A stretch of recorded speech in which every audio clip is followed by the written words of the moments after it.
Hello, Raptors Nation. Sean Davis here for the Raptors Nation, your home for everything Raptors. The Raptors have made it to the play-in game. Yeah, let's just take a collective deep breath. Raptors fans, you made it. If you're like, I guess, us, sort of, you don't want it to be long. You want the Raptors.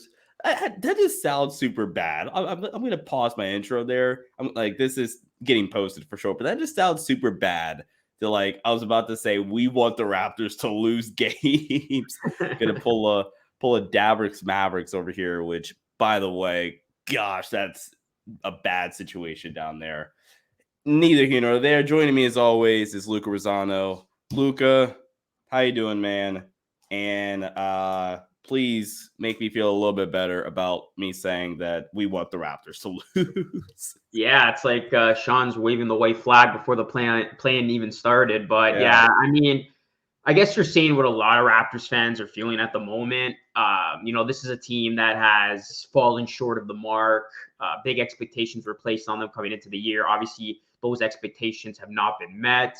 And this is a team that wanted to and expected to be in a playoff spot, but instead they have to settle for the play-in. And it's bad enough you got to play a playing game, as you know, Sean, being a Lakers fan, but it's even worse when you have to play in two playing games and win them both just to make the playoffs. So that's the and tall get swept order. in the first round. Exactly. And, it's not like if the Raptors win, they get a favorable first round matchup. They're literally going to be the biggest underdog as the 8th seed going up against the Bucks. So it's all the chips are stacked up against the Raptors. And that's why there's a good portion of fans saying, yeah, put us out of our misery, DeMar. Go out and beat this team on Wednesday. For myself, I get all that. I sympathize with Raptors fans who are over and done with when it comes to the season. But I'm just going to ride this thing out, Sean. I'm not going to get too emotionally invested. I'm actually looking forward to Wednesday. I'm just going to sit back, relax, and just watch whatever unfolds. If the Raptors win, great. If the Raptors lose, great. Yeah, like it was expected. Like I'm not going to be surprised. I'm not going to be in a position where I'm going to get nervous or have all the sorts of emotions that you have before a big game. I'm just going to literally take whatever comes my way. If it's a win, great. If it's a loss, we kind of expected it. So that's kind of my mindset going into this game. I'm just really looking forward to or interested in how it's going to unfold because, of course, we've talked at large about all of our fantasy booking endings to this game and all that. So we'll see if DeMar DeRozan comes through when it comes to that. Yeah, so basically, Luca is the exact opposite of how I feel with the Lakers. Like, Luca is, you know what? I don't care anymore, and I'm riding on every possession with the Lakers. Although I will say I'm pretty confident that they'll get the win tomorrow. And also, like you said, the Raptors, unless you're the Heat, like, outside of Miami, you got to feel like you have a shot, especially if you get, like, a Boston or whatever. If you're one of these other teams, you're like, yeah, we're winning these games because of what now? For pride, because like nobody's winning. Chicago could probably win a game. I give them one because DeMar and Levine both go off one game. Atlanta could probably win one against either Milwaukee or Boston because Trey, DeJounte, good coach. Miami's that is the only team that has a shot against either one of these two teams, and I think they won Boston. So, but that's neither here nor there. We'll kind of talk about who the Raptors could face. The Heat and not Heat and Celtics, Heat and Hawks. They play tonight at the time of this release, 7:00 Eastern on TNT. I don't know why I just plugged the national TV channel or whatever, but neither here nor there. Let's break this one down, Luca. Raptors, Bulls. Remind me, how many times did these two teams play? I want to say it was 3 times? Yeah, they played 3 times. Raptors won the season series. They took 2 out of 3, and both of those wins actually came at home. So one time the Raptors was in Chicago, so they got that going for them. Yeah, so I mean, again, maybe it's a good sign that the game is it's in Toronto. Like you said, they won the 2 games in Toronto. On November 6th, they won 113 and 104. November 7th, they went to Chicago and lost 111-97, and then they came back February 28th, 104-98. Big stars from that game. You got the Raptors. Pascal Siakam led all scores on the Raptors with 20 points and 8 boards. Pretty balanced game, actually. Gary Trent Jr., 19 off the bench. OG, 17 and 8 off the bench. Jakob Poeltl, 14. Fred VanVleet had 3 points on 1 of 11 shooting. Oh, yeah. Now I remember that game. Scotty at 11, if I didn't mention already. Zach LaVine, 17 points. DeMar DeRozan, 13 points. When you look at Zach LaVine's numbers against the Raptors this season, he's only played them twice, 23.5 points per game. You look at DeMar DeRozan's numbers, he's played 3 games against the Raptors this season, Luca. 14 points and just under 4 rebounds and 4 assists. Surely that's not going to be the case come Wednesday night. Yeah, the Raptors have done a phenomenal job against DeRozan, which is why they took 2 out of 3. I'll go as far as saying this. If the Raptors limit DeRozan to under 25, they win the game. If DeRozan scores more than 25, I think the Bulls win the game. I think it's literally going to come down to that of DeMar DeRozan. Is he going to be that X factor, that guy who can go out there and take over? Another big element is that Chicago is going to be having Zach LaVine. The last time these two teams played, Zach LaVine did not play in that one. So the Bulls are going to have offense for them. The Bulls' defense has been much improved since Pat Beverly has been picked up. They actually have the number 1 ranked defense since the All-Star break. So that was actually news to the both of us. This is not going to be an easy game. A lot of people are, I think, taking the Bulls for granted. The Raptors are 5.5-point favorites. And a lot of people, and by people, I mean Raptors fans, are feeling good about this one. But make no mistake about it. There's going to be no walk in the park. I can see this going down to the wire. And I think in a game like this, it's going to come down to the little things. You know, can you neutralize the other team's best player, which is going to be DeMar DeRozan? Can the Raptors offense get it going here? I mean, this has been a dreadful offense. And really, like, this is what concerns me going into this one. It's been that offense. So they had back-to-back disappointing outings against the Celtics that I don't even want to get to in this video. I mean, it was just embarrassment watching those 2 basketball games, especially on the Friday. And then Sunday doesn't count because the Raptors stars weren't playing. That was basically bench versus bench, although the Raptors bench actually had a good showing. Shout out to Gary Trent Jr. But the Raptors offense cannot afford to stall in a matchup like this, especially when you have a good Bulls defense that's going to be ready to go. And the Bulls, they got some weapons. They got guys who can go off. LaVine being the other guy. I think he had like a 30-point game in this matchup. I forgot which game it was, but he's capable of going off. So the Raptors can't play with their food here. They can't fool around, and they definitely got to get off to a good start. I think the first quarter is how ultimately going to decide who wins this game. I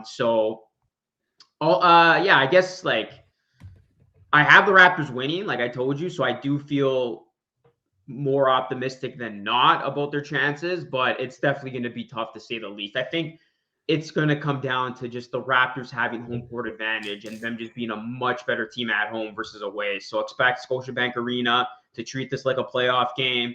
The crowd's going to go crazy. Emotions are going to be high. And usually when the crowd is at its best, the Raptors respond. So we'll see if that's the case on Wednesday night.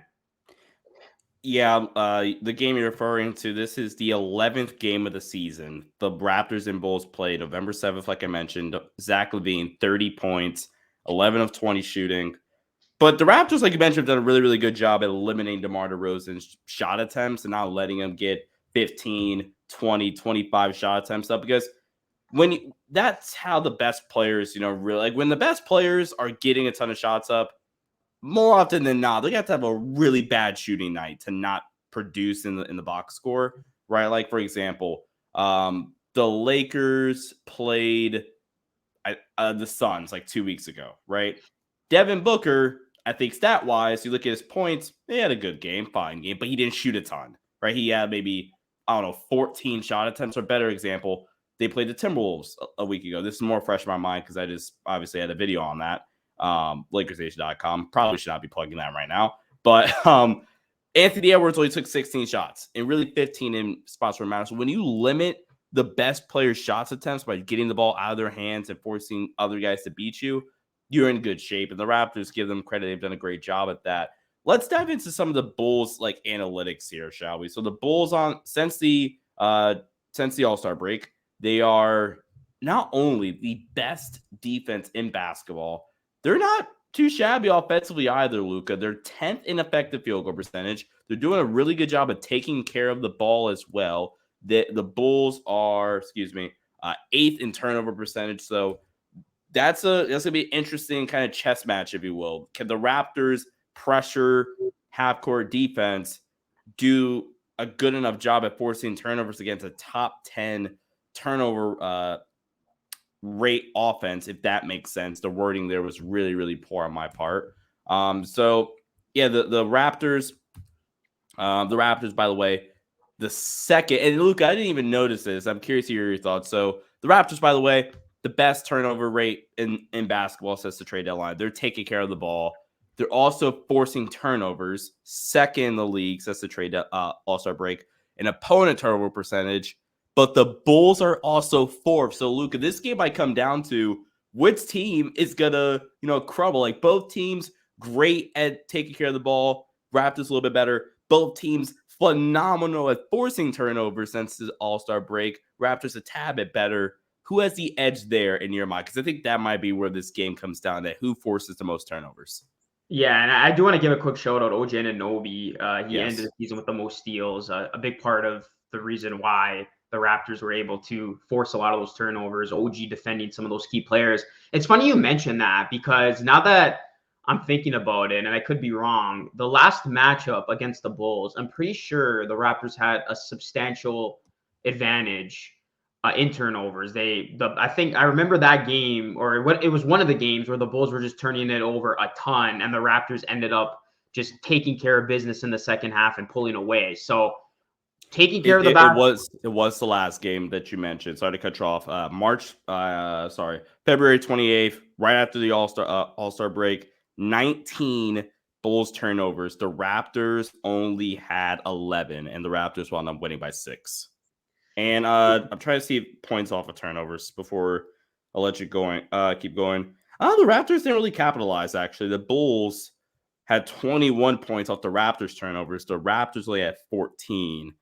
But 19 turnovers is still good job. Forced turnovers by the Raptors, still a good job. But go ahead. Yeah, so my memory didn't fail me. It was the last game. And I remember that game being a tight one. And then the second half, as the Raptors applied more pressure, that's when they kind of took control of the game and ended up winning that game. So, yeah, it's going to be huge, Sean. Like you mentioned, both of these teams do a fairly good job at not turning the ball over forcing turnovers, I should say. And, in a game like this, that could very well come down to the last couple of possessions. That is going to be huge. The little mistakes teams make, empty possessions, those could ultimately be the reason why a team doesn't win on Wednesday night. I mean, this could be a game that goes down to the wire. I would not be surprised if it does. And the Toronto Raptors got to do a good job at taking care of the basketball. They cannot afford to turn it over. And then that's going to be another big matchup. Which team can take advantage of the other team's mistakes and score off turnovers? I think that's going to obviously be a big reason why one of these teams ends up winning it. And then I want to go a step further here. I think, and maybe we could give our X factors. I think a big component of this, and I think a big factor for the Raptors going into this matchup. So they had Jakob Poeltl for the third meeting, and he actually did a really good job in that matchup. I think he's got on Vucevic, especially, of being the X factor, and he's honestly my X factor in this matchup. I think Jakob Poeltl is going to make an impact, and he's brought a lot of good rim protection to this team, much needed rim protection. He could finish around the rim, and just having that guy off the pick and roll, I think, is going to give the Raptors just another layer of something you're going to deal with. So look for that particular X factor of Jakob Poeltl being a big difference maker in such a nitty gritty game like this that, like I said, could ultimately come down to the wire. Yeah, absolutely. Since the trade deadline, some more post the All-Star break. I keep saying trade deadline. They're around the same time, so forgive me there. But the Raptors and the Bulls, both top 5 defenses in terms of defensive rating. So that's good. But you look at offensive rating since the trade deadline. The Raptors, let's start with the Bulls. The Bulls, a lot better offensively. I believe the Bulls are post All-Star break 15th. No, hold on, where is it? The Bulls Bulls post All-Star break. I was right. 15th in offensive rating. The Raptors, however, post All-Star break are 18th in offense, so not terrible. Honestly, that's a lot higher than even I expected. Me and Luca expected talking about that off camera. Post the trade All-Star break. Gosh, Sean. Post the All-Star break, the Bulls are top 15 in three-point percentage. The Raptors are bottom 3. Raptors shooting 33.2% from three-point range since the All-Star break. The Bulls, there we go, 6.6%. The Bulls don't take as many attempts as the Raptors, but what they do, they're a more efficient three-point shooting team. If I weren't to agree with Luca about Jakob Poeltl, because I think he could be the X factor in terms of really taking away Nikola Vucevic, I'd probably go OG because he, outside of Jaden McDaniels, might be the best on-ball perimeter defender in the NBA, guarding the best matchup every single night, and also now producing at a pretty decent rate and doing it relatively consistently now, with some consistency at least. Like I feel like now you can at least count on OG for probably 15, if not more. I think we've reached that point where you can pencil in OG for 15, where I don't think you could have done that even last year, where I think last year his stats were fine, but it was still the, what are we going to get from OG? I think you can now officially say, yep, OG is going to give us 15, if not more, and give us top 5 perimeter on-ball defense in the NBA. So I'll go OG if it's not Jakob Poeltl, but those are definitely the top 2 in my opinion. I want to say Pascal, but he should be an X factor. Your best player is your X factor. That's a problem. Yeah, I was gonna say it's kind of a given, right? But I mean, when you look at the star comparisons, it's gonna come down to that: Zach LaVine, DeMar DeRozan, and then Pascal Siakam and Fred VanVleet. And that's one of the biggest, I guess, worries I have going into this matchup is the Raptors' offense, particularly their three-point shooting, because the Bulls, they don't have a horrible three-point shooting, obviously, in comparison to the Raptors, who have just been dreadful from beyond the arc. And the Raptors' three-point shooting, it usually stems from Fred VanVleet first and foremost. Can Fred VanVleet get his long ball going? Can he get his offense going?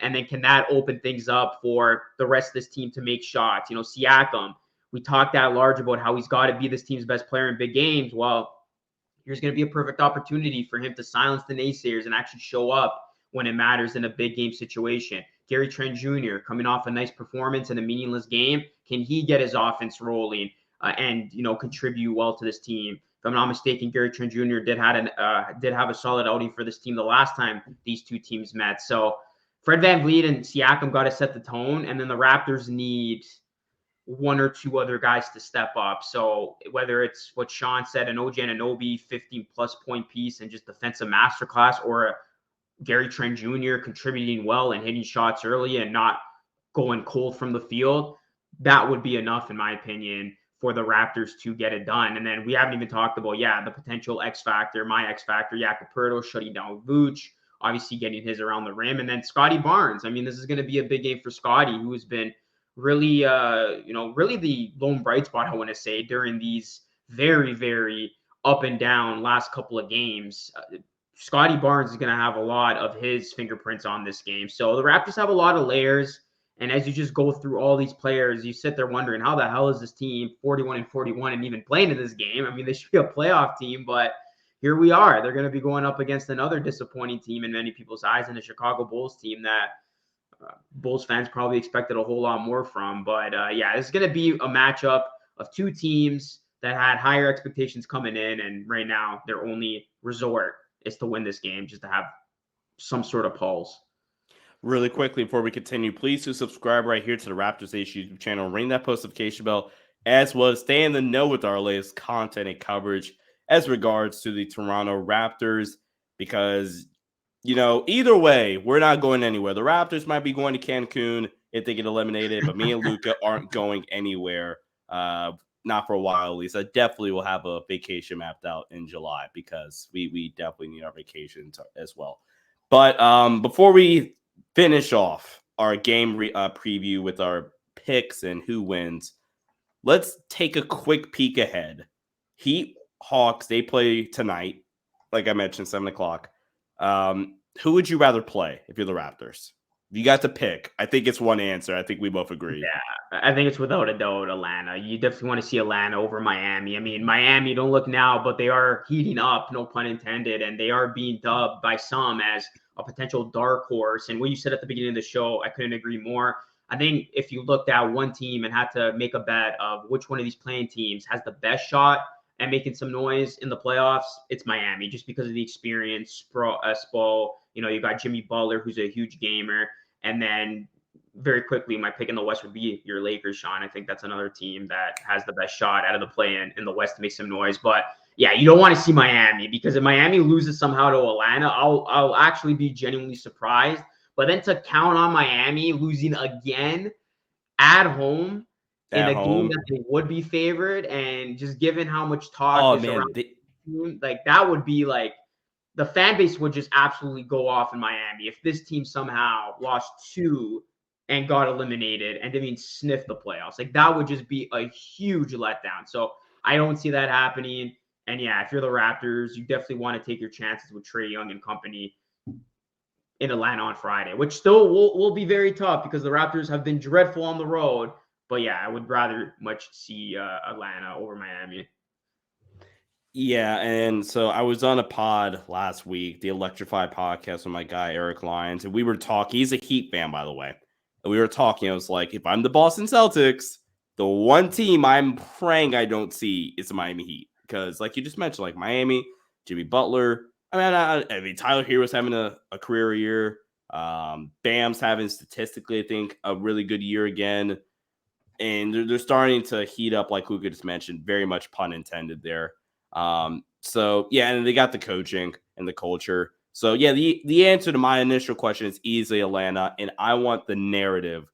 The Raptors can finally prove my Atlanta Hawks fraud narrative from the preseason right. If you guys weren't listening and weren't following us back in the preseason, there's a lot of buzz around the Atlanta Hawks post DeJounte Murray trade, as much so to like they can go to the Eastern Conference final. At the very least, I definitely won that part. I definitely won. The Hawks are making the damn Eastern Conference finals. But the Raptors can eliminate the Hawks and prove my agenda correct there. So I would greatly appreciate it.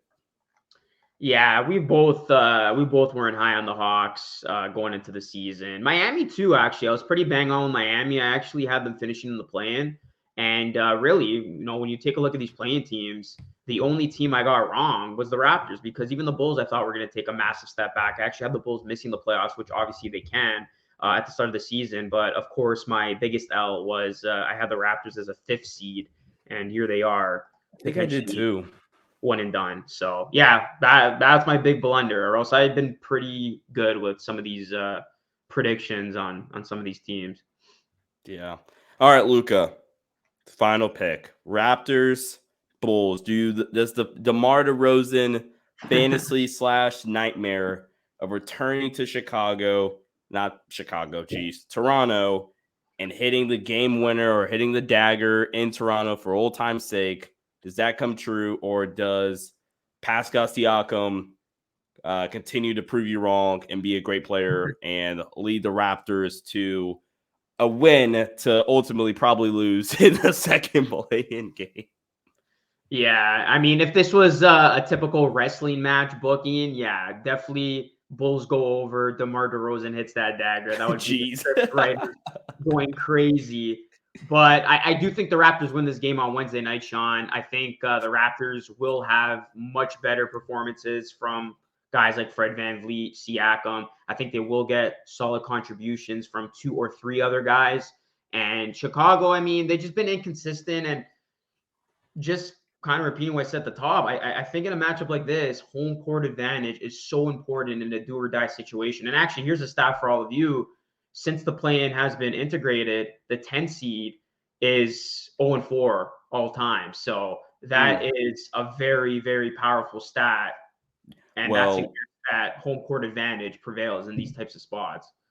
well, the 10 seed is about to get at least one win, because I don't think the Thunder and the Bulls are losing. For my sake, I hope it's the Bulls lose and the Thunder win. But Yeah, But I yeah, think like that yeah, it's funny you say that because me being a Raptors fan, it's like the Raptors are the team that like will always allow the first. So actually, so after I heard that stat, I'm like, it's a good thing, but also it's a bad thing because if there's one team that is finally going to be the one in that stat, it's probably going to be the Raptors. So yeah, but well, actually, no, one or the other, yeah, 110 seeds are going to win probably this year. yeah, I in one game scenario, there's still, as much as I've kind of been more critical of him lately, there's still only a handful of coaches I'd rather have than Nick Nurse. In a one game scenario where do or die, he gets to laser in on this one team. There's Yeah. so few coaches I'd rather have than Nick Nurse. Especially from a defensive gameplay standpoint. Oh my gosh. I can't wait to see some of the mad scientist things he's going to try to do tomorrow. Again, time of this for being published against DeMar, against Zach. Can the Raptors just score? Can they score enough? I think whatever team hits like 105 first is going to win the game. Because, like, seriously, the Bulls can score. Like, I don't really have a problem trusting their offense, even though they're like middle of the pack since the All-Star break. But we've just seen the Raptors at too many times this season, man, just disappear offensively. And the Bulls, Billy Donovan's a heck of a coach in his own right. The Bulls have a good game plan. There's a world where the Raptors just get slaughtered on their home floor. That is a real possibility.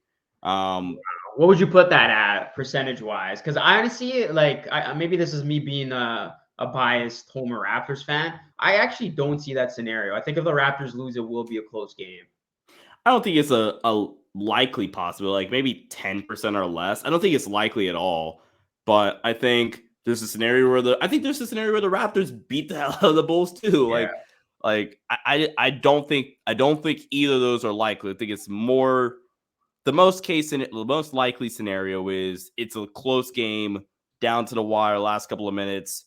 Somebody hits a big shot and it either is like a buzzer beater or like somebody hits a big shot that kind of puts the game away with like a minute or so left. I think that's the most likely outcome tomorrow. But yeah, it's gonna be a really, really good game. I still haven't given my pick. I'm gonna go Raptors. Took a lot for you to do that, but yeah. Side. I'm gonna go Raptors, and the Raptors, they'll know who they play if they win, because the Heat and Hawks, again, they play tonight. Thank you all so much for tuning in to this episode of the Raptors Nation podcast. Once again, please do give us a 5-star rating and a review wherever you listen to your podcast, Apple Podcast, Spotify. Did I say Apple, Spotify? Good gosh, Sean. Apple Podcast, Spotify, wherever it is you listen to your podcast. And make sure you guys subscribe right here to the Raptors Nation YouTube channel. Ring that post notification bell as well. Luca, thanks so much, man. And hopefully we'll have more Raptors basketball games to break down going forward.